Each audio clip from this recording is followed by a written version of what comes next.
Hello， 大家好，今天的小单元要跟大家说的是鸦片哦，不为人知啊，或是有人已经知道那种小小故事那种小小单元。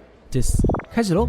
鸦片不是鸭子的切片，是罂粟提炼出来的多功能产品，可以作为麻醉之类的医疗用途。长期过量服用会产生幻觉，让人自以为自己跟 Lucy 一样，最后就变成一个随身碟。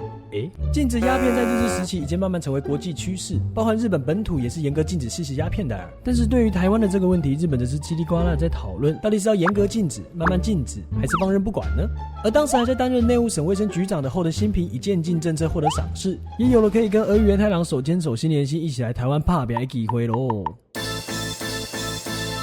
总督府利用专卖的方式来控制吸食人数，也就是要拿到医生发放的许可证才可以买。可是随着时间慢慢过去，吸食人数虽然减少，但每个人的年平均吸食量却是慢慢增加，这不禁令人怀疑总督府禁绝鸦片的决心。除了渐进政策比全面启动比全面禁止的可行性还要高以外，最大的考量还是财政问题啦。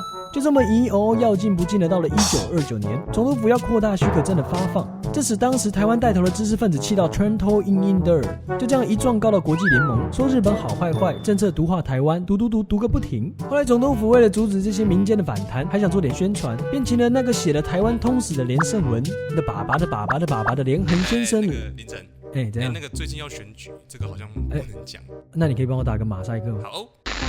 请连横先生写了篇要价500日元的新鸦片政策讴歌论，这可是当时工学校老师一年都赚没有的钱啊。新鸦片政策讴歌论不仅说鸦片好棒棒，还替总督府的新政策辩护，这也造成连横后来普遍被台湾人唾弃，只好逃到中华民国深造去啦。QQ。